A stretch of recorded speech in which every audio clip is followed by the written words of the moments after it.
জুমার দিন অধিক অধিক পরিমাণ দুরূদ শরীফ পড়বে, অধিক পরিমাণ। জুমার দিনের ফরজ ইবাদতের পরে সর্বশ্রেষ্ঠ ইবাদত হলো জুমাতুল মুবারাকার দিনে আল্লাহ নবীজির উপরে দুরূদ শরীফ পড়া। এটা এত বড় উপকারী আমরা জানি না। যদি জানতাম, গোটা পৃথিবীর রাজত্ব পাওয়ার থেকেও জুমার দিন একবার নবীজির উপরে দুরূদ শরীফ পড়ার সওয়াব বেশি। এই দুনিয়াতে দুরূদ শরীফের দুনিয়ার সবথেকে বিশ্ববিখ্যাত দুটি কিতাব, একটা হলো আল হিজবুল আজম আর একটা হলো দালাইলুল খায়রাত, ইমাম জুজুলি রাহমাতুল্লাহ আলাইহি।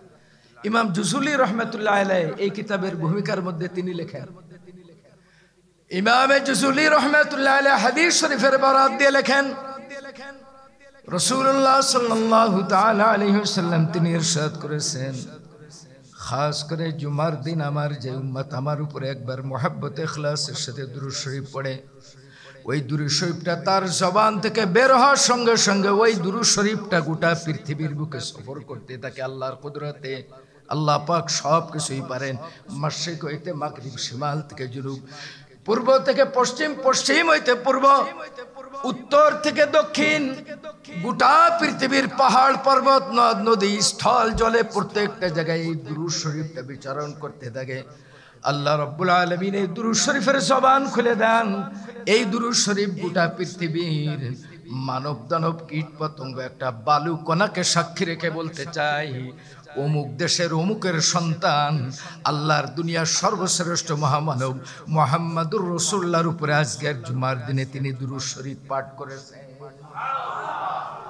হাদিস শরীফের মধ্যে ইমাম জুজুলি বারাত দিয়ে লেখেন, গোটা পৃথিবীর কুল কায়নাতের মাখলুকাত, আসমান এবং জমিন, পাহাড় পর্বত, নদ নদী, গোটা পৃথিবীর সমস্ত এক একটা বালুকণার কাছে গিয়ে গোটা পৃথিবীতে এই দুরূদ শরীফটা সফর করতে থাকে।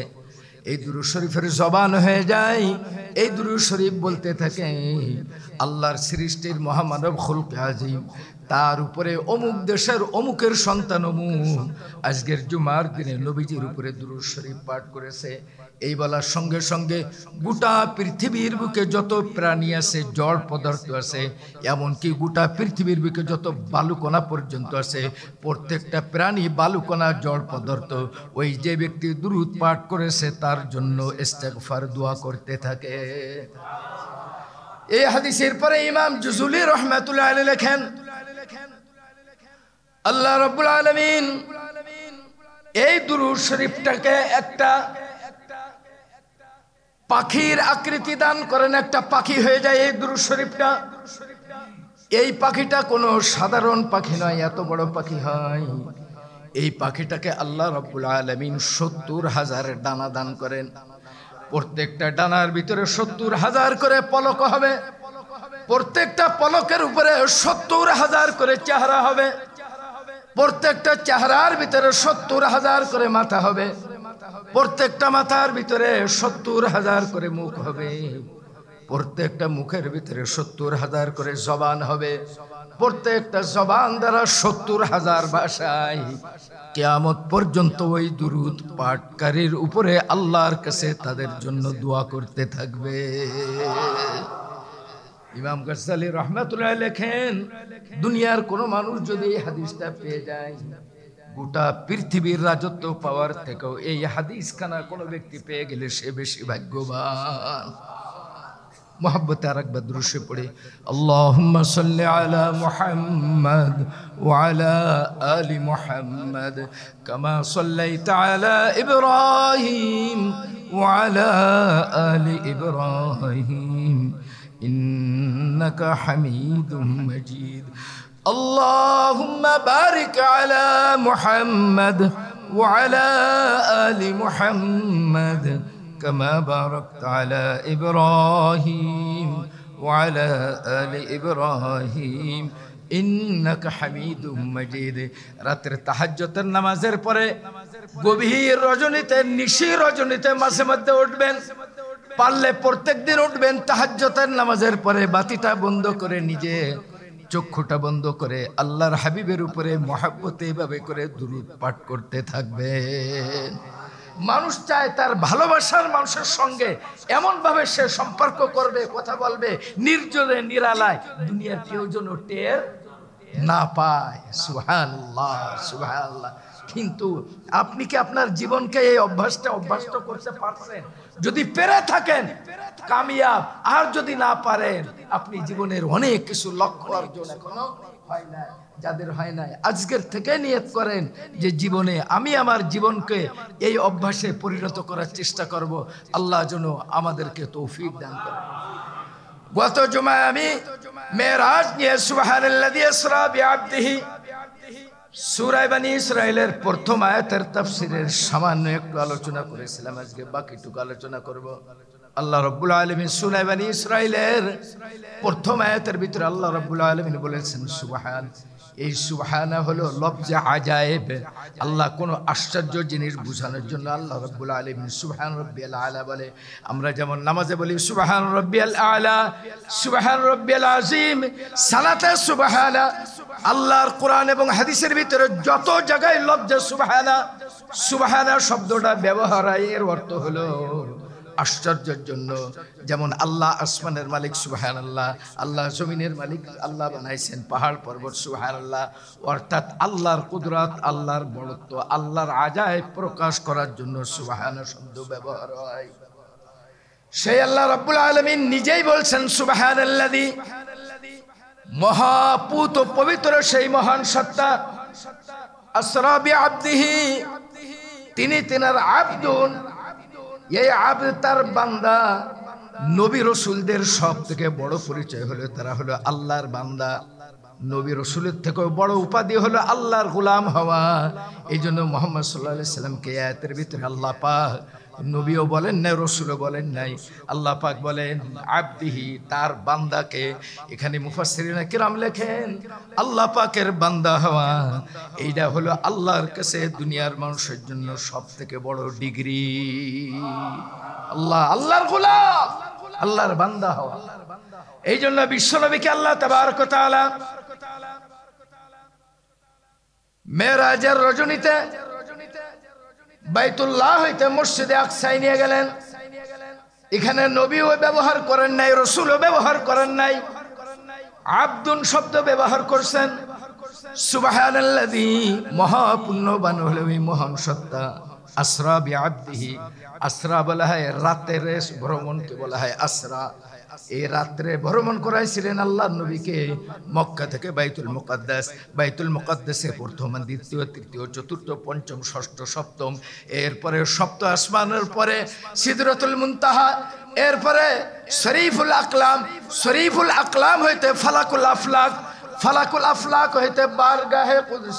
আপনারা যারা সাধারণ মানুষ আপনারা এগুলি বুঝবেন না, শুধু এতটুকু বুঝবেন জমিন থেকে সাত আসমান, সাত আসমান হইতে সিদরাতুল মুনতাহা, সিদরাতুল মুনতাহা হইতে আল্লাহ পাকের ৭০,০০০ অন্ধকার পর্দা, ৭০,০০০ নূরের পর্দা ভেদ করে আল্লাহ পাক রব্বুল আলামিন তার একদম কাছে নিয়ে আল্লাহ রাসূলুল্লাহ সাল্লাল্লাহু আলাইহি সাল্লামকে এই মেরাজের রজনীতে আল্লাহ রব্বুল আলামিন দিয়েছিলেন উম্মতের সব থেকে বড় উপঢৌকন, তা হলো নামাজ। রসুল মেরাজে কি নিয়ে আসছেন?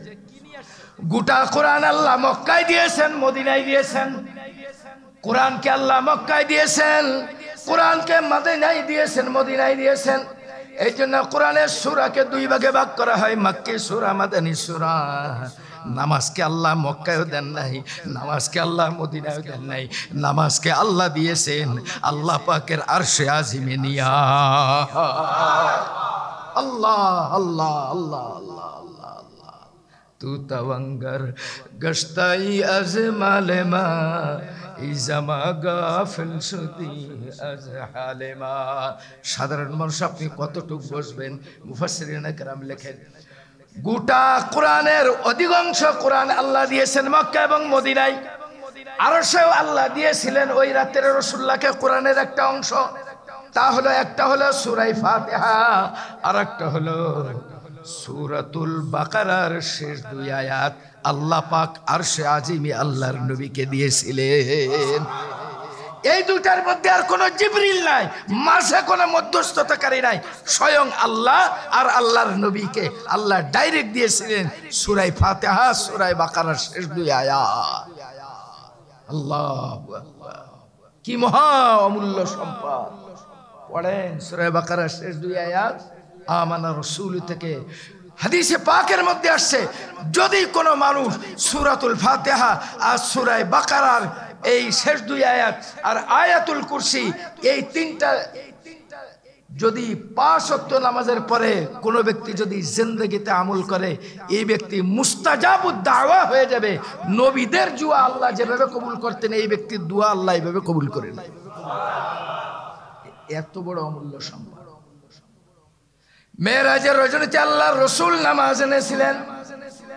কত বড় দামি নামাজ।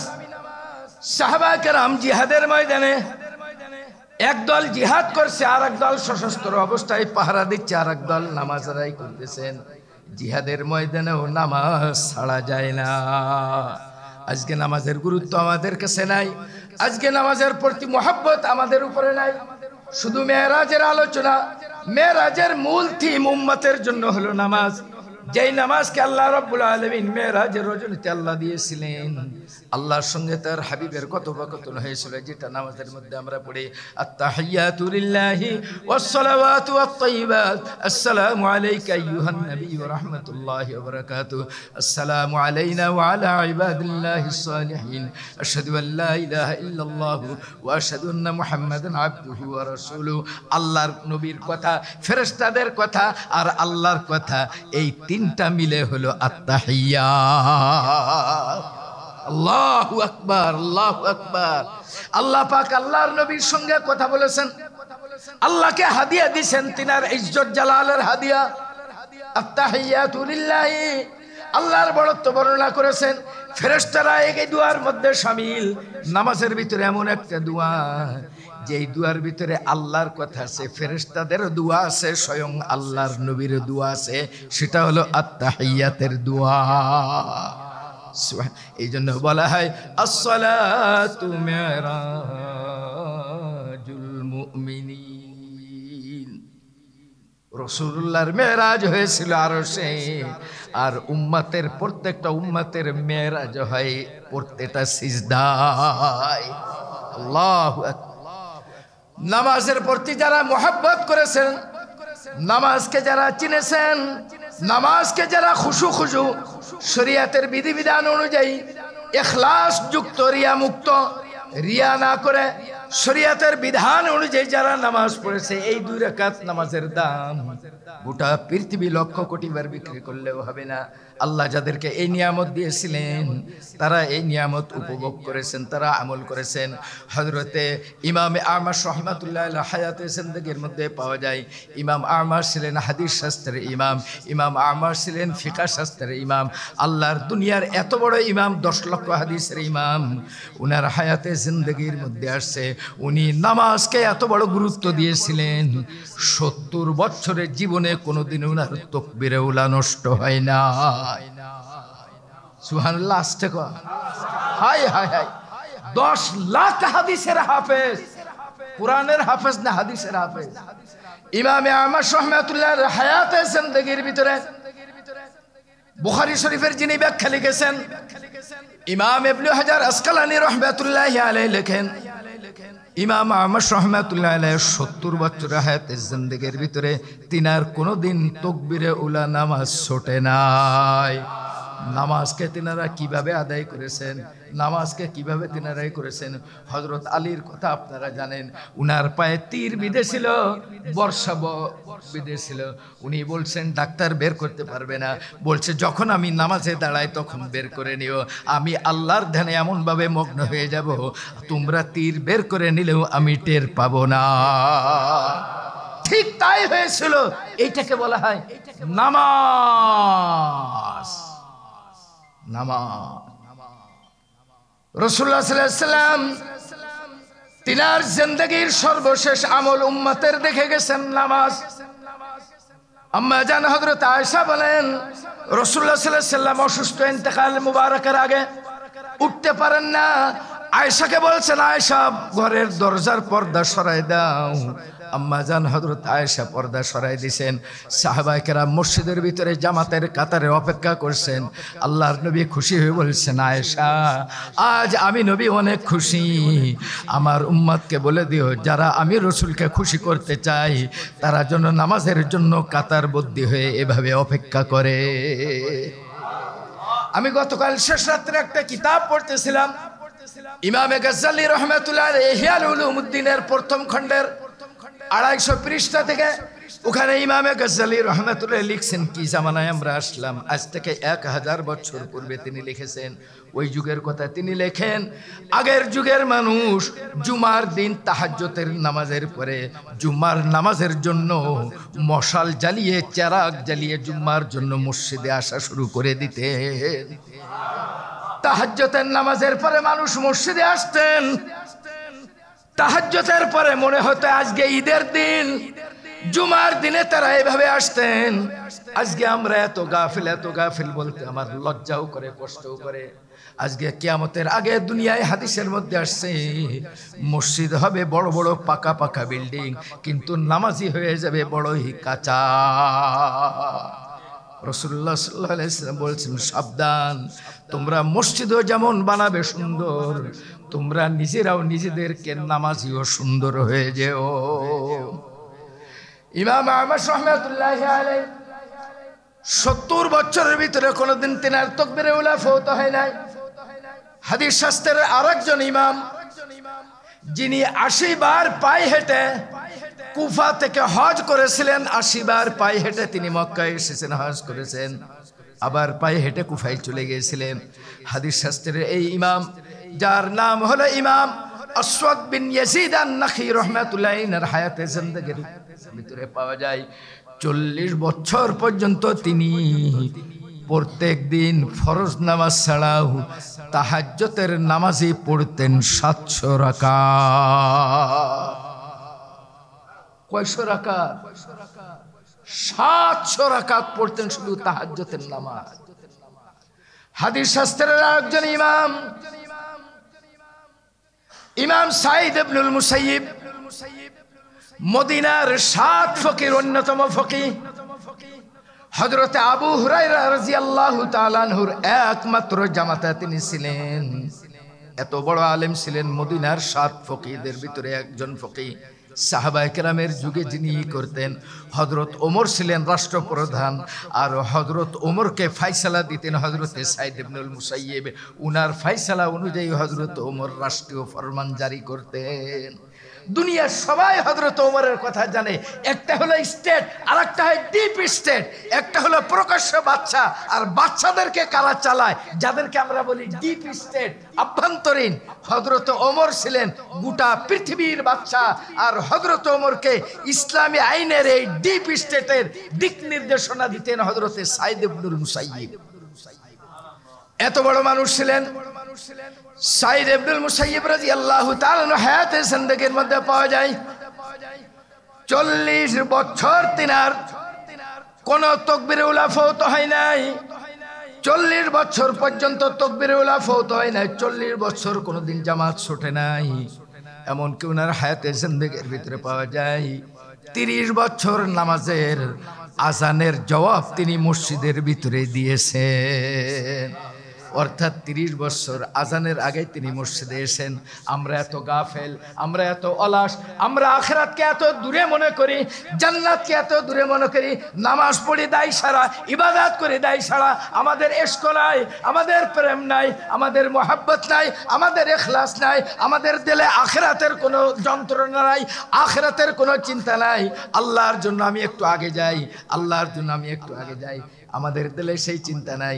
ইমামে গাজ্জালি রাহমাতুল্লাহ লেখেন, ওই যুগের মানুষ তাহাজ্জুদের নামাজের পরে কুপি বাতি চারাক জ্বালিয়ে তাহাজ্জুদের পরে ফজরের আগে জুমার জন্য মসজিদ কানায় কানায় পূর্ণ হয়ে যেত। সুবহানাল্লাহ। আল্লাহ যেন ইসলামের সেই সোনালী দিন আবার দুনিয়ায় আল্লাহ এনে দুঃখ জোর বলে আমিন। রাসূল করিম সাল্লাল্লাহু আলাইহি সাল্লামকে আল্লাহ নবীকে আল্লাহ রাব্বুল আলামিন বাইতুল্লাহ হইতে মসজিদে আকসায় নিলেন। কেন মসজিদে আকসায় নিলেন? সুবহানাল্লাযী আসরা বিআবদিহি লাইলাম মিনাল মাসজিদিল হারাম ইলাল মাসজিদিল আকসা। আল্লাহর দুনিয়ার গোটা পৃথিবীর 1,24,000 নবীদের কিবলা হলো বাইতুল মুকাদ্দাস। আমাদের নবীজির কিবলা হলো বাইতুল মুকাদ্দাস। আমাদের নবীজি মদিনায় গিয়েও বাইতুল মুকাদ্দাসের দিকে ফিরে নামাজ পড়তেন। মদিনায় যারা গিয়েছেন তারা জানেন মদিনার ভিতরে একখানা মসজিদ আছে, যেই মসজিদটার নাম হলো মসজিদে কিবলাতাইন, 2 কিবলার মসজিদ। আল্লাহর নবী 4 রাকাত বিশিষ্ট নামাজ পড়তেছিলেন এবং নবীজি আল্লাহর কাছে দোয়া করেছিলেন, আল্লাহ আমার কিবলাকে কাবার দিকে করে দাও। তখন আল্লাহ কোরআনের আয়াত নাযিল করে দিলেন, قد نرى تقلب وجهك في السماء। হে আমার হাবিব, হে আমার নবী মুহাম্মদ সাল্লাল্লাহু আলাইহি সাল্লাম, আপনি আমার আকাশের দিকে তাকিয়ে মনে মনে যে দোয়া করতেছেন আমি আল্লাহ শুনতেছি। আমি আল্লাহ কবুল করে নিলাম। নামাজ 4 রাকাত 2 রাকাত হয়ে গেছে, আর 2 রাকাত বাকি আছে। আমি আল্লাহ হুকুম করলাম আপনার দোয়া কবুল করে খানা কাবার দিকে কিবলা করে দিলাম। এই জন্য মদিনার এই মসজিদকে বলা হয় 2 কিবলা, একটা হলো পূর্ব আর একটা হলো পশ্চিম, মসজিদে আকসা। এই মসজিদে আকসা হলো গোটা পৃথিবীর বুকে কাবা শরীফ আর মদিনা শরীফ, এরপরে হলো মসজিদে আকসা। 3 নম্বর ইসলামের তীর্থভূমি, ইসলামের মহাপবিত্র স্থান। কিবলার দিক থেকে দুনিয়ার কিবলায়ে আউয়াল 1,24,000 নবী যেই দিকে কিবলা করে নামাজ পড়েছেন সেটা হলো মসজিদে আকসা। আল্লাহ রাব্বুল আলামিন বলেন, আমি আমার মাহবুবকে বাইতুল্লাহ হইতে মসজিদে আকসা নিলাম। কেন নিলাম? আল্লাযী বারাকনা হাওলাহু। এই মসজিদে আকসার চতুর্পাশে শুধু বারাকাত আর বারাকাত, আমার বরকতের নিদর্শন দেখানোর জন্য। লিনুরিয়াহু মিন আয়াতিনা, আমি আমার রহমতের, আমার কুদরতের, বরকতের নিদর্শন সমূহ আমি দেখাবো। মুফাসসিরিনে কেরাম অনেক ব্যাখ্যা লিখেছেন, তার ভিতরে লেখেন আল্লাহর দুনিয়ার ভিতরে আল্লাহ 1,24,000 নবী পাঠাইছেন। এই 1,24,000 নবীদের আগমন ঘটেছে বাইতুল মুকাদ্দাসে। বাইতুল মুকাদ্দাসে আল্লাহ রাসূলকে আল্লাহ রাব্বুল আলামিন নিলেন। জিবরিল আলাইহিস সালাতু ওয়াস সালাম রাসূলুল্লাহ সাল্লাল্লাহু আলাইহি সাল্লামকে বাইতুল মুকাদ্দাসে নিলেন। হযরতে রাসূলুল্লাহ সাল্লাল্লাহু আলাইহি সাল্লাম বাইতুল মুকাদ্দাসে এসে দেখলেন গোটা বাইতুল মুকাদ্দাসের ভিতরে রূহানি নূরে মুনাওয়ার হয়ে গেছেন। আল্লাহর নবী জিজ্ঞাসা করলেন, জিবরিল, আজকে আমি রসুল দেখতে পাচ্ছি গোটা বাইতুল মুকাদ্দাস নূরে নূরান্বিত, কারণ কি? জিবরিল ডাক দিয়ে বলেন, হুজুর আপনি তো ইমামুল আম্বিয়া, সমস্ত নবীদের ইমাম, কিন্তু সব নবী তো আপনাকে পায় নাই। আজকে সব নবীকে আল্লাহ বাইতুল মুকাদ্দাসে হাজির করেছেন। আজকে বাইতুল মুকাদ্দাসে ইমাম হবেন আপনি, আর 1,24,000 নবী হবে মুক্তাদি।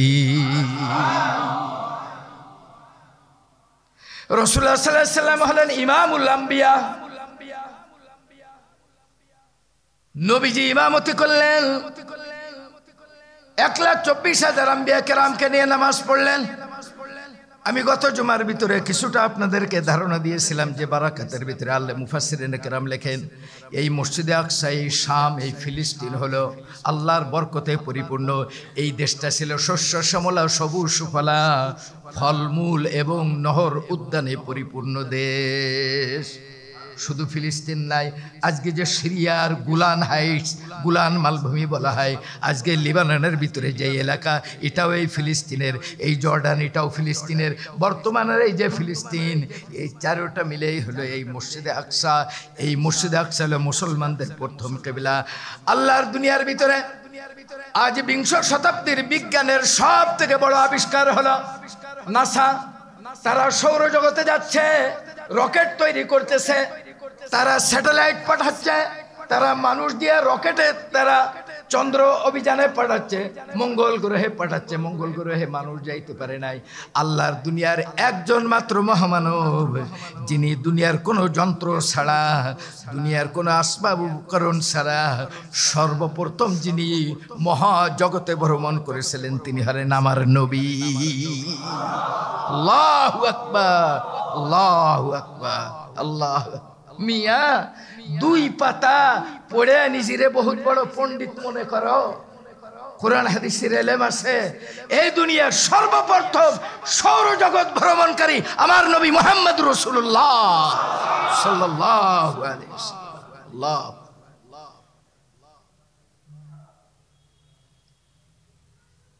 আল্লাহ রাব্বুল আলামিন এই জায়গাতে বিশ্বনবীর মহাসম্মেলন কেন্দ্রস্থল বানাইছিলেন। আল্লাযী বারাকনা হাওলাহু, এই জায়গাটা হলো মহাবরকতপূর্ণ। আমি আমার নবীকে দেখানোর জন্য আমি আল্লাহ এইভাবে সফর করাইছি। আল্লাহ রাসূল সাল্লাল্লাহু আলাইহি সাল্লাম এই বাইতুল মুকদ্দাস হইতে প্রথম, দ্বিতীয়, তৃতীয়, চতুর্থ, পঞ্চম, ষষ্ঠ, সপ্তম সিদরাতুল মুনতাহা, লা মাকান লা জামান, শরীফুল আকলাম হইতে ফালাকুল আফলাক, ফালাকুল আফলাক হইতে বারগাহে কুদস পর্যন্ত আল্লাহ রাব্বুল আলামিন সান্নিধ্য পর্যন্ত গিয়েছিলেন এবং আল্লাহর সান্নিধ্য হইতে এই বাইতুল মুকদ্দাসে রাত্রে এসেছেন। এই বাইতুল মুকদ্দাসের থেকেই আবার রাত্রে ফজরের আগে রাসূলুল্লাহ সাল্লাল্লাহু আলাইহি সাল্লাম খানা কাবা এসেছেন। আজকে পৃথিবীর বর্তমান জামানার যেই ফিরাউন, এই যুগের ফিরাউন ইসরায়েল কেন ফিলিস্তিনের উপরে আক্রমণ করছে আমরা অনেকে জানি না। এই ইহুদিরা এই জন্য আক্রমণ করছে। ইহুদিদের প্ল্যান, ইহুদিদের প্রোগ্রাম হলো এই জন্য মসজিদে আকসাকে তারা ভেঙ্গে গুড়িয়ে দিবে। এই মসজিদে আকসাকে ভেঙ্গে দিয়ে তারা এখানে থার্ড টেম্পল নির্মাণ করবে। এটা হলো তাদের মূল পরিকল্পনা। এই জন্য ফিলিস্তিনের মুসলমানদের উপরে জুলুম করতেছেন। রাসূলুল্লাহ সাল্লাল্লাহু আলাইহি ওয়াসাল্লাম দোয়া করছেন, আল্লাহুম্মা বারিক লানা ফি শামিনা। রাসূলুল্লাহ সাল্লাল্লাহু আলাইহি ওয়াসাল্লাম জানতেন, আল্লাহ জানাই দিয়েছেন। নবীজি দোয়া করেছেন, আমার শাম দেশের ভাইদের উপরে আল্লাহ তুমি রহম করো। আল্লাহ তুমি আমার শাম দেশের ভাইদের উপরে রহম করো। আল্লাহ আমার ফিলিস্তিনের ভাইদের উপরে রহম করো। আল্লাহ আমার ইয়ামানের ভাইদের উপরে তুমি রহম করো। সাহাবায়ে কেরাম বললেন, হুজুর আপনি কেন ফিলিস্তিনের জন্য দোয়া করতেছেন? আপনি কেন শামের জন্য দোয়া করতেছেন? আপনি কেন ইয়ামানের জন্য দোয়া করতেছেন? রাসূলুল্লাহ সাল্লাল্লাহু আলাইহি ওয়াসাল্লাম বলছিলেন, তোমরা জানো না, মুফাসসিরিনে কেরাম লেখেন, আল্লাহ নবী বলছিলেন, তোমরা জানো না আমার ফিলিস্তিন, আমার শাম, আমার ইয়ামানের ভাইদের উপরে অনেক বড় আজমাইশ পরীক্ষা হবে। আমি নবী দোয়া করতেছি, আল্লাহ তুমি দোয়া করে কবুল করে নাও। আমার শাম ফিলিস্তিনের আমার ভাইদেরকে আল্লাহ তুমি ওই পরীক্ষায় পাশ করার তৌফিক দান করে দাও। নবীজি দোয়া করে গেছেন। ইসরায়েল কেন, আমেরিকা কেন, গোটা পৃথিবী যদি ইসরায়েলের মতো আরো এমন লক্ষ কোটি কোটি রাষ্ট্র হয়, আল্লাহর কসম করে বলছি কোরআন দিয়ে, আল্লাহ রাব্বুল আলামিনের কোরআনের বাণী অনুযায়ী দুনিয়া কিয়ামত পর্যন্ত কোটি ইসরায়েল রাষ্ট্র মিলেও ফিলিস্তিনকে দুনিয়া থেকে মিটাই দিতে পারবে না। আল্লাহর কসম করে বলছি, এই ইসরায়েল নামক রাষ্ট্র দুনিয়া থেকে বিদায় হয়ে যাবে। নবী দোয়া করে গেছেন। নবীজি বলছেন, আমার ফিলিস্তিনের ভাইদের জন্য দোয়া করে গেলাম, তারা শহীদ হবে, তারা আহত হবে, তারা ক্ষতবিক্ষত হবে, তাদের ঘর বাড়ি কেড়ে নেওয়া হবে, জ্বালিয়ে পুড়িয়ে দেওয়া হবে, তাদেরকে এইখান থেকে হিজরত করা হবে, তাদের উপরে অত্যাচার হবে। আমি নবী তাদের জন্য দোয়া করে গেলাম, তাদের ঈমান হবে সীসা ডালা প্রাচীরের মতো, তারা শহীদি বরণ করে নেবে, কিন্তু কাফেররা তাদেরকে পরাভূত করতে পারবে না। সুবহানাল্লাহ। সামান্য গাজা 23 লাখ মাত্র মানুষ, মূল গাজা। আমি তো গিয়েছি, আমি রাফা হয়ে একবার গিয়েছি মিশর থেকে ছাত্র অবস্থায়। গাজাতে মাত্র 23 লাখ মানুষ। আল্লাহু আকবার। বাড়ি নাই, ঘর নাই। গোটা পৃথিবী আমেরিকার যত অস্ত্র সব দিয়েছে ইসরায়েলকে। এক একটা বোমা 2000 পাউন্ড, 2000 পাউন্ড। এই 15 মাসে 7.5 লক্ষ বোমা 2000 পাউন্ডের ব্যবহার করেছে এক গাজাতে। টোটাল পরিসংখ্যান শুনলে কলিজা ফেটে যাবে। টোটাল গাজার কিছু নাই, কবর নাই, স্কুল নাই, মসজিদ নাই, মাদ্রাসা নাই, খানখানা, দাতব্য চিকিৎসালয় নাই, ভিটা মাটি কিছু নাই। কিন্তু আল্লাহর কি মেহেরবানি, শহীদ হয়েছে আপনারা জানেন 47,000। আমি একটা ওয়ার্ল্ড জার্নালে দেখলাম, এই 15 মাসে গাজাতে শহীদ করা হয়েছে 8.5 লাখ, 8.5 লক্ষ মানুষকে। কিন্তু 8.5 লাখ মানুষ শহীদ হওয়ার পরেও এই শহীদের বাপ মা বলতেছেন, হাসবুনাল্লাহু ওয়া নি'মাল ওয়াকিল, নি'মাল মাওলা ওয়া নি'মান নাসির। গতকাল রাত্রে তাহাজ্জুদের নামাজের শেষে আমি একটা ইন্টারভিউ দেখতেছিলাম। আত্তুস নামক এক মুজাহিদ, উনি ওই স্বাধীনতাকামী, উনি আজ 40 বছর ইসরায়েলের জেলখানায়, 40 বছর পরে বের হয়েছে। 40 বছর পরে গতকাল বের হয়েছে, তার নাম হলো আত্তুস, আর একজন হলো হাইসাম বিন জাবের। ইনি 33 বছর পরে বের হয়েছে জেলখানা থেকে। উনি বলছেন, উনার ইন্টারভিউ, উনি যতবার কথা বলছেন শুধু বলছেন আল্লাহ শুকরিয়া, আলহামদুলিল্লাহ, আলহামদুলিল্লাহ, আল্লাহ শুকরিয়া ছাড়া কোনো কথা নাই। উনি বলছেন আমি তো শাহাদাতের মৃত্যু চেয়েছিলাম, আমি 40 বছর জেলখানায় রয়েছি, এখনো শহীদ হই নাই, আল্লাহ আমাকে বের করে এনেছেন, আমি এখন আসল ময়দানে শহীদ হব। আর যেই জাতি শহীদ হওয়ার জন্য উদ্গ্রীব হয়ে যায়, দুনিয়ার কোনো সুপার পাওয়ার ওই জাতিকে হারাইতে পারে না। আল্লাহ রাব্বুল আলামিন কোরআনের ভিতরে বলেন, ওয়া কারুনা ওয়া ফিরআউনা ওয়া হামান, ওয়া কারুনা ওয়া ফিরআউনা ওয়া হামান ওয়া লাকাদ জাআহুম মূসা বিল বাইয়িনাতি ফাস্তাকবারু ফিল আরদি ওয়া মা কানু সাবিকিন।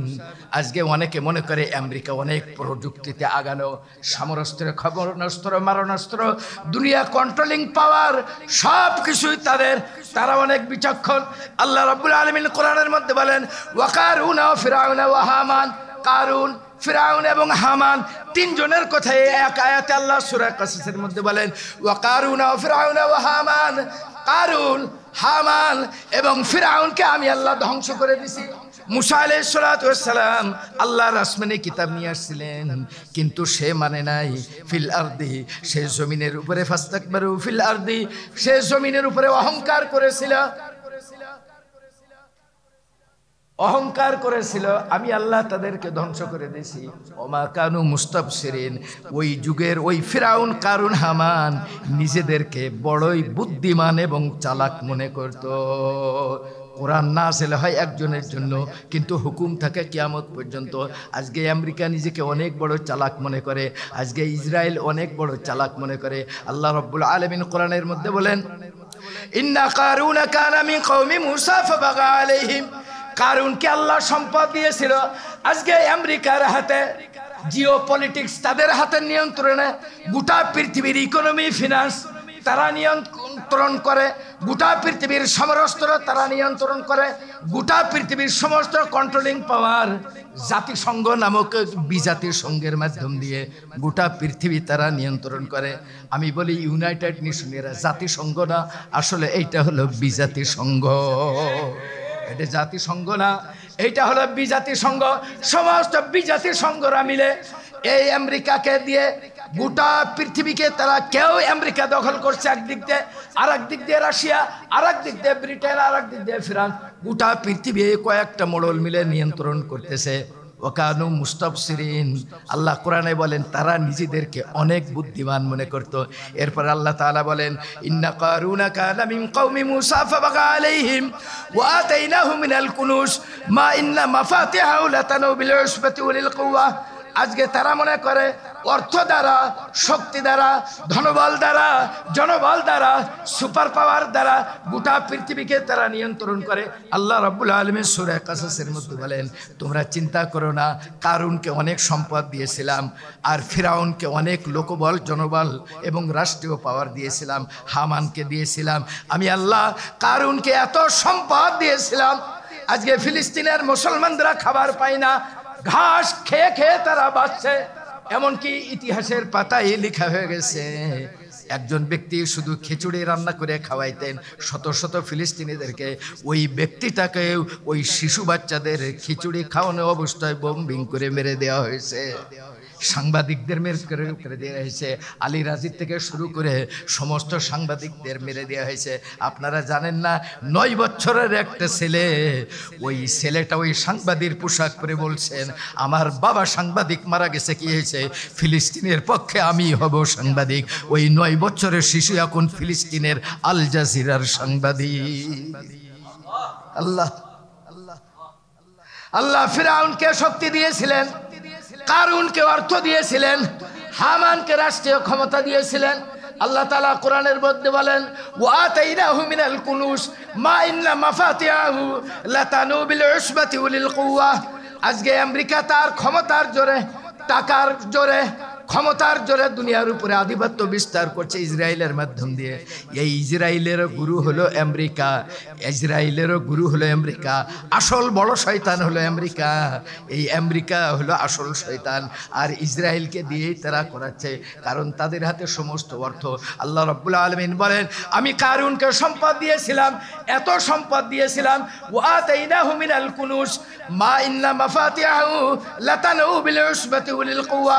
এর তাফসীরের ভিতরে আসছে আল্লাহ রাব্বুল আলামিন বলেন, আমি তাকে যে অর্থ দিয়েছিলাম ওই অর্থের যে সিন্দুক ছিল, ওই সিন্দুকের যে তালা ছিল, ওই তালার যে চাবি ছিল, বিশাল একটি শক্তিশালী গ্রুপ, লাতানু বিল উসবাতি উলিল কুওয়া, বিশাল শক্তিশালী একটা গ্রুপ ওই চাবি উঠাইতে পারতো না। এর তাফসীরের ভিতরে মুফাসসিরিনে কেরাম লেখেন, কারুনের যে সম্পদ ছিল ওই সম্পদের তালার চাবি উঠাইতো 360টা উট, শুধু চাবি উঠাইতো। আজকে মানুষের হাতে যদি অর্থ থাকে, ও ধরাকে সরা মনে করে, বলে মার্ডার করি, খুন করি, অপরাধ করি, যাই করি, টাকা দিয়েই কি হয়ে যাব, পার পেয়ে যাব। এটা হলো ওই কারুনি স্বভাব। কিসের স্বভাব? এর তাফসীরের ভিতরে মুফাসসিরিনে কেরাম লেখেন, কারুনকে আল্লাহ যে সম্পদ দিয়েছিলেন, এই সম্পদের কারুনের বাড়ির এরিয়াটাই ছিল 600 বর্গ মাইল। 600 বর্গ মাইল মিলেছিল কারুনের বাড়ি। আর কারুনের 600 বর্গ মাইলের ভিতরে এক একটা বাড়ির বর্ণনা মুফাসসিরিনে কেরাম লিখেছেন। কারুনের এই যে প্রাসাদ ছিল, এক একটা প্রাসাদের ভিতরে কামরা ছিল 3000 করে, প্রত্যেকটা কামরার দরজাগুলোও ছিল স্বর্ণের। কিন্তু আল্লাহ রাব্বুল আলামিন এত বড় সম্পদশালী হওয়ার পরেও আল্লাহর আযাব থেকে কি সে রক্ষা পেয়েছে? রক্ষা পাইছে? রক্ষা পাইছে? সাবধান সাবধান সাবধান। এই জন্য অর্থ এটা আল্লাহর আমানত, শক্তি আল্লাহর আমানত, ধনবল জনবল আল্লাহর আমানত। আল্লাহ দিয়ে পরীক্ষা করেন যে বান্দা তোকে দিছি, এইটা তোর কোনো যোগ্যতা না, তোমাকে দেওয়া হয়েছে, দেখি তুমি কিভাবে ইউটিলাইজ করো, কিভাবে ব্যবহার করো। কারণের এত সম্পদ থাকার পরেও আল্লাহ তাকে ধরছিলেন। কেমন ভাবে ধরছিলেন? ফাখাসাফনা বিহি ওয়া বিদারিহিল আরদ। আল্লাহ রাব্বুল আলামিন বলেন, আমি কারুনকে তার সম্পদ সহ, তার জনবল সহ, তার লোকবল সহ, তার রাজ প্রাসাদ সহ আমি মাটির নিচেই দাবিয়ে দিয়েছি। আর সে মাটির নিচে ডুবতে আছে, দাবতে আছে, কিয়ামত পর্যন্ত যাইতে থাকবে। আল্লাহ রাব্বুল আলামিন কোরআনের মধ্যে বলেন, ফাকুল্লান আখাযনা বিজামবিহি, আমি প্রত্যেকটা পাপীকে ধরব। আজকে ইসরায়েল মনে করে তার কেউ ধরার নাই, আমেরিকা মনে করে তাকে কেউ ধরার নাই, কারণ ফিলিস্তিনের মুসলমানরা নিরস্ত্র, তাদের ঘর বাড়ি নাই, সমরাস্ত্র নাই, মারণাস্ত্র নাই। আজকে তাদের শিশুদেরকে মেরে দেওয়া হচ্ছে যেন এখানে কোনো মুসলিম পরবর্তী জেনারেশন তৈরি না হয়। আজকে মহিলাদেরকে মেরে দেওয়া হচ্ছে, শহীদ করা হচ্ছে, এইখান থেকে মায়ের গর্ভে থেকে যেন কোনো সন্তান না হয়। এই সুদূর নীল নকশা নিয়ে তারা এটা আগাচ্ছে। কিন্তু মুসলমানরা না পারলেও মুসলমানদের আল্লাহ তাদেরকে ধরবে না, ধরবে না। ফাকুল্লান আখাযনা বিজামবিহি, আল্লাহ বলেন আমি প্রত্যেকটা পাপীকে ধরব, প্রত্যেকটা পাপীকে ধরব। অতীতেও আমি ধরেছি, ফাকুল্লান আখাযনা বিজামবি, আমি প্রত্যেককে ধরেছি। ফামিনহুম মান আখাযাতুস সাইহা ওয়া মিনহুম মান খাসাফনা বিহিল আরদ ওয়া মিনহুম মান আগরাকনা, আমি প্রত্যেকটা পাপীকে ধরেছি।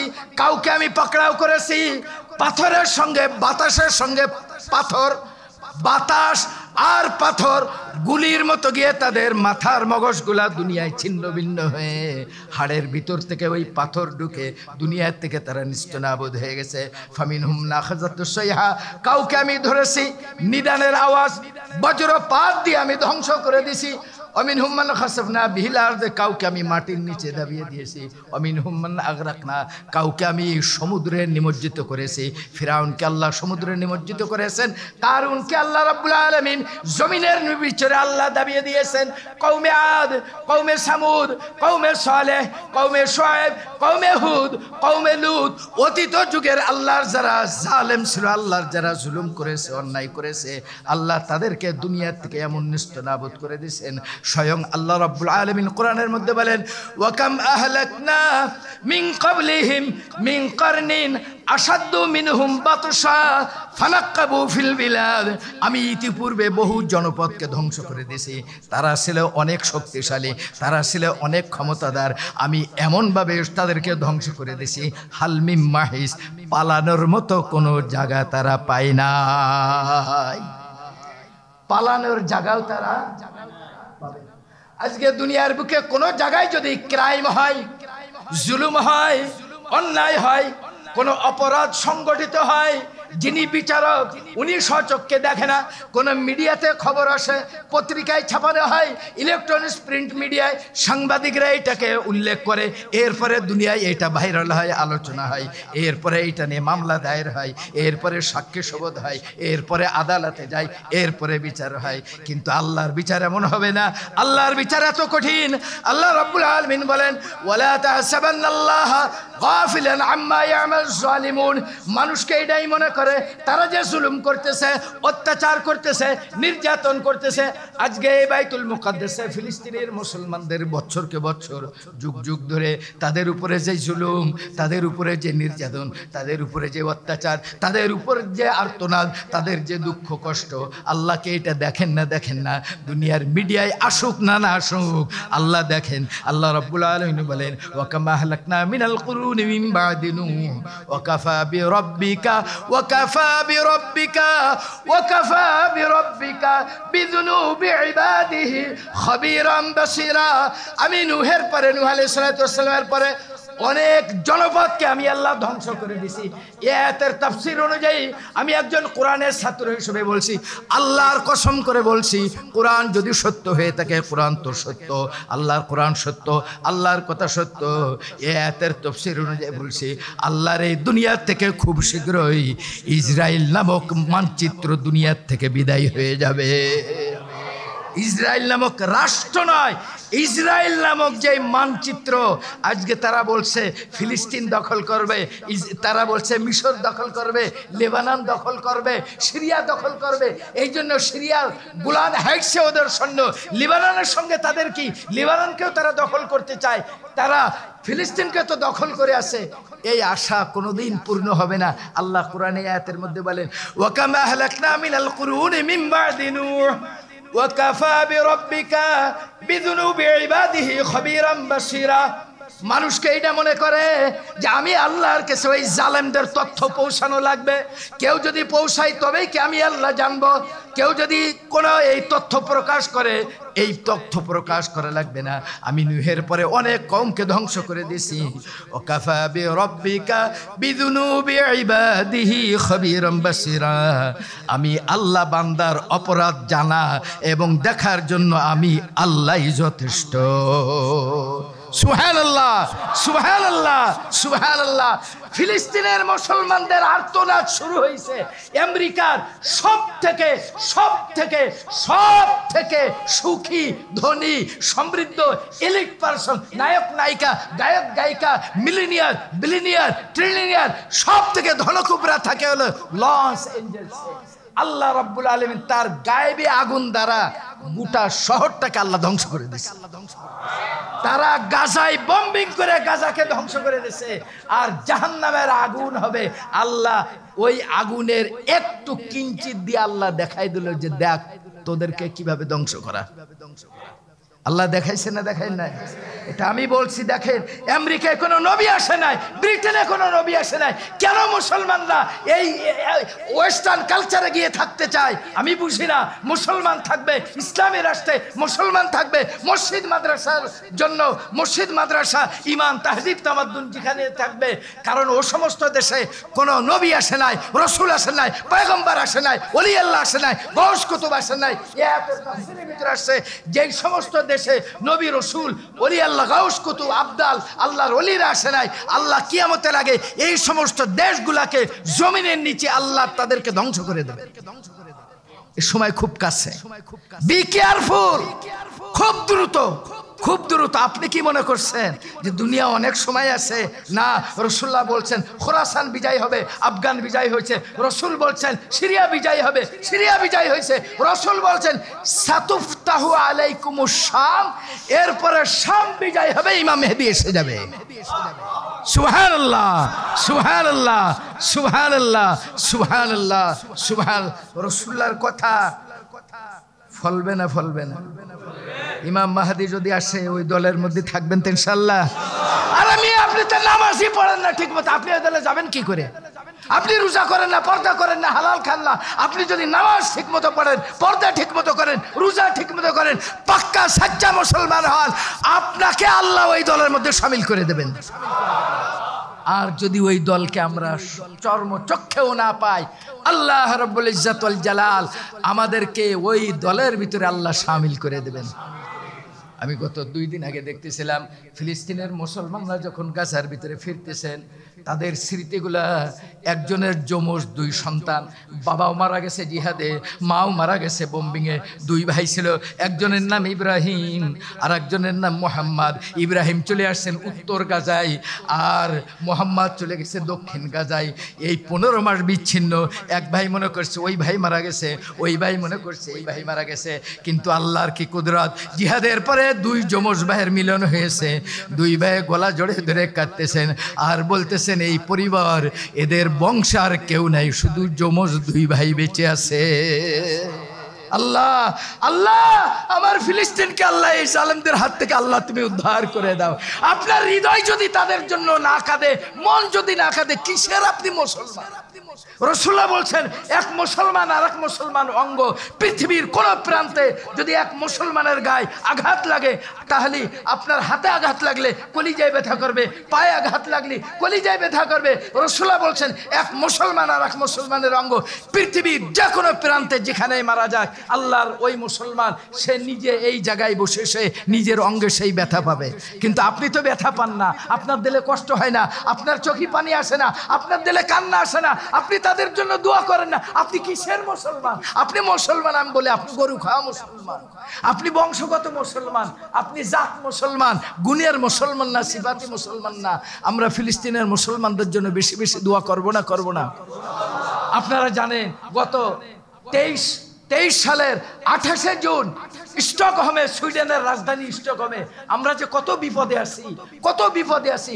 একজন ব্যক্তি রমজান মাসের পরে ঈদের দিন ঈদের নামাজের জামাতের সামনে স্টকহোমে ভরা মিড টাউনে, শহরের প্রাণ কেন্দ্রে জামে মসজিদের সামনে কোরআনের পাতা ছিঁড়ে, এক হাতে সিগারেট আর এক হাতে কোরআনের পাতা ছিঁড়ে পায়ের নিচে দিয়ে, সে পায়ের নিচে পিষ্ট করে আগুন দিয়ে জ্বালাইছিল পরপর 3 বার। স্টকহোম সুইডেনে হলে তারা বলে ফ্রি স্পিচ, ফ্রি রাইট, যা খুশি তাই বলতে পারে। এই জন্য পুলিশ দাঁড়িয়ে দাঁড়িয়ে দেখছে, কোনো বিচার করে না। আজকে শুক্রবারে এক মুসলিম আদালতে তার জন্য মামলা করেছিল, আজকে তার তারিখ ছিল। আল্লাহ কি রহমত, গতকাল তাকে তার জায়গায় পৌঁছে দিছে কয়েকজন মুসলমান। যেরকম আলহামদুলিল্লাহ, যেরকম আলহামদুলিল্লাহ। আল্লাহ আল্লাহ। এইভাবেই আল্লাহর পক্ষ থেকে যখন মানুষ না পারে, প্রত্যেকটা জিনিসের আল্লাহর কুদরতি ভাবে আল্লাহ তার প্রতিফল আল্লাহ দিয়ে দেন। সুবহানাল্লাযী ইসরা বিআবদিহি লাইলাম মিনাল মসজিদিল হারামি ইলাল মসজিদিল আকসা। মসজিদে আকসা হলো মুসলমানদের হৃদয়ের কেন্দ্রবিন্দু। মসজিদে আকসা হলো 1,24,000 নবীদের মহাসম্মেলন কেন্দ্রস্থল। মসজিদে আকসা হলো আমার নবীজির মেরাজের প্রথম ঘাঁটি। আমার নবীজিকে আল্লাহ যে আল্লাহর আরশে আজিমে নিয়ে গিয়েছিলেন, আসমানের প্রথম ভ্রমণ মসজিদে আকসা হইতে। এই মসজিদ হলো ইব্রাহিম খলিলুল্লাহর জায়গা। এই জায়গা মসজিদে আকসা হলো হযরতে ইসহাক সহ, হযরতে ইউসুফ সহ সমস্ত নবী রাসূলদের তীর্থভূমি। আজকে আমাদের সেই মসজিদে আকসার কোন নবীদের একটা মাজারের চিহ্ন নাই। নবী রাসূলদের কবরের মাজারগুলো বম্বিং করে ধ্বংস করে দেওয়া হয়েছে। আল্লাহর কাছে আমরা দোয়া করি, আমাদের শক্তি নাই কিন্তু আমাদের আল্লাহ আছে। সেই আল্লাহর কাছে আমরা দোয়া করি, আল্লাহ তুমি আমাদের ঈমানকে মজবুত করে দাও, আর জালেমদের হাত হইতে আল্লাহ তুমি আমাদেরকে রক্ষা করো। কারণ আজকে আমরা মুসলমান যারা, মুসলিম রাষ্ট্রপ্রধান যারা, এরা হয়ে গেছে সব থেকে বড় খবিস, এরা হয়ে গেছে বড় শয়তান, এরা হয়ে গেছে ইহুদি নাসারাদের পাউচেতা গোলাম। আজকে যদি 57টা মুসলিম রাষ্ট্র সবাই যদি এক হয়ে যেত, মুসলমানরা ইসরায়েলের বিরুদ্ধে কথা বলতে পারে নাই, আফ্রিকা একটা খ্রিস্টান রাষ্ট্র হয়ে আইসিসিতে, আন্তর্জাতিক মানবাধিকার আদালতে কোনো মুসলমান মামলা করে নাই, কিন্তু দক্ষিণ আফ্রিকা খ্রিস্টান হয়ে তারা মামলা করেছে। দরকার ছিল না 57টা মুসলিম রাষ্ট্র মিলে ইসরায়েলের বিরুদ্ধে দাঁড়াবে আর এর নেতৃত্ব দেবে সৌদি আরব, এইটা হওয়ার ছিল না, কিন্তু আসে নাই। কেন আসে নাই জানেন? আল হাক্কু মুররুন, সত্য অনেক তিক্ত, সত্য অনেক তিক্ত। এই নামধারী যারা আছে এরা সবাই হলো অঘোষিত ইহুদি নাসারাদের পেড এজেন্ট। এরা উপরে মুসলিম, কিন্তু এদের নিয়ম রীতি আচার আচরণ, এদের সহযোগিতা মুসলমানদের জন্য না। আজকে যদি পৃথিবীর 57টা মুসলিম রাষ্ট্রের সেনাবাহিনী যদি ফিলিস্তিনের ভূখণ্ডে যদি যেত, ফিলিস্তিনে আক্রমণ করতে পারতো বলেন? আজকে গোটা পৃথিবীর 57টা মুসলিম রাষ্ট্রের প্রেসিডেন্ট মন্ত্রীরা যদি ওখানে গিয়ে অবস্থান করত, শুধু গিয়ে অবস্থান করত, আমরা মুসলিম রাষ্ট্রের প্রেসিডেন্টরা আমার ভাইদের পাশে দাঁড়ালাম, বোম্বিং করো, আল্লাহর কসম করে বলছি ইসরায়েল একটা বোম মারতে সাহস পাইত না। কিন্তু যাওয়া তো দূরের কথা, ইনারা তো মুখেও কোনো আওয়াজ দেন, যাই কিছু বিবৃতি দিছে এটাও হলো আইওয়াশ, মানুষ দেখানোর জন্য, বাস্তবের কোনো কিছু নাই। এদের ফিলিস্তিনের মুসলমানদের জন্য আল্লাহ যথেষ্ট। আর আমি আল্লাহর কাছে দোয়া করি, আল্লাহ তুমি যদি আমার হায়াত দাও, আমার তৌফিক দাও, আমার হায়াত দাও, আল্লাহ তুমি আমাকে তোমার এই মসজিদে আকসার জিহাদে বাইতুল মুকাদ্দাসের উপরে এখনো চূড়ান্ত আক্রমণ করে নাই, তারা আক্রমণ করবে, ইমাম মেহেদী আসবে, বাইতুল মুকাদ্দাস উদ্ধার হবে। আল্লাহ সেই জিহাদে আমাকে আল্লাহ তুমি শরীক হওয়ার তৌফিক দান করো। জীবন তো যাবেই, কিন্তু জীবনটা মহাজীবনের জন্য পরিণত হয়। এই জন্য এই বাইতুল আকসা আল্লাহ রাব্বুল আলামিনের নবী নামাজ এনেছিলেন, এই জন্য এই নামাজের প্রতি যত্নবান হতে হবে। আজকের থেকে নিয়ত করেন, ইমাম আহমদ যেমন 70 বছর তাকবীরুল্লাহ জামাতে নামাজ পড়েছেন, আজকে থেকে জামাতে নামাজ পড়বেন, নিয়ত করতে পারবেন ইনশাআল্লাহ। সবাই বলেন আল্লাহুম্মা আমিন। তার নবীর সর্বশেষ শব্দ ছিল আসসালাহ, আসসালাহ, আসসালাহ। আল্লাহর নবী দুনিয়া থেকে বিদায় হওয়ার পূর্বে সর্বশেষ দেখেছিলেন মসজিদে নববীর জামাত, এই জামাত দেখে আমার নবী খুশি হয়েছিলেন। আর আল্লাহর নবী সর্বশেষ বলেছিলেন আসসালাহ, আসসালাহ, আসসালাহ, নামাজ, নামাজ, নামাজ। এই নামাজ নবীজি মেরাজে এনেছিলেন, উম্মতকে দিয়েছিলেন। এই নামাজ হলো জান্নাতের চাবি, এই নামাজ হলো জান্নাতের চাবি। আমার উস্তাদ বলতেন, আল্লাহ বেহেশত সাজায়ে তালা মেরে চাবি তোমার কাছে দিয়ে দিয়েছে, এই চাবি যেন হারায়ও না, এই চাবিটা হলো নামাজ। এই নামাজ নিয়ে ইনশাল্লাহ আমরা 5 ওয়াক্ত নামাজ সহিভাবে পড়ার চেষ্টা করব ইনশাল্লাহ। সবাই বলো আমিন, আমিন, আমিন। আল্লাহ আমাকে কবুল করুক, আমাকেও তৌফিক দান করুক, আপনাদেরকেও তৌফিক দান করুক। আর ভরা কেরান্তরে দেয় এই শাবানে রমজানের বরকত আল্লাহ আমাদেরকে দান করুক। আর আমার ফিলিস্তিনের মুসলমানদের বিজয় কেতন উড়ার অপেক্ষায় আমরা আছি। আল্লাহ যেন সেই দলে আমাদেরকে শরীক করে। সুবহান রাব্বিকা রাব্বিল ইজ্জাতি আম্মা ইয়াসিফুন ওয়া সালামুন আলাল মুরসালিন আলহামদুলিল্লাহি রাব্বিল আলামিন।